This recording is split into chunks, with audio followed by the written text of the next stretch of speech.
Сәлем достар. Телефонды қалай ноутбуктан көрсетуге болатыны жайлы сіздерге қазір көрсетемін. Мындай бір программалар бар интернетте, бірақ бұлардың барлығы ақылы болып табылады. Сол үшін мен сіздерге қазір тегін түрін көрсетейін. Сол жағын басамыз, параметры экраны. Оның ішінде мына жерде проецирован на этот компьютер деген бар. Соны басамыз. Мына жерде доступно везде деген басамыз. Сосын телефоннан кіру керек. Телефонда Wi-Fi болса, қазір қайсыға? Бірінші қосылып алайын қазір.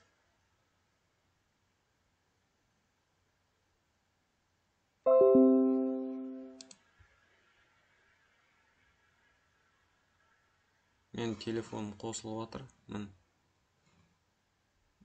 Қазір көрсетейін. Телефонда қосылған кезде былай бүйтеміз. Настройканы кіреміз. Мына жерде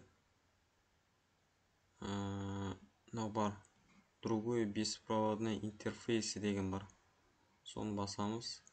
Мына жерде беспроводной дисплей деген бар. Мынан неған кезде мына жерде өзі шығып тұрады компьютердің аты.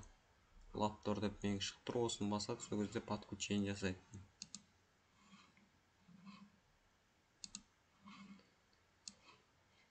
Бірақтан бұда компьютерден управлять ете алмайды, тек қана осы неден, телефонның өзінен қозғалтып отырады. Не керек, мен бәрін осы неден не аламын.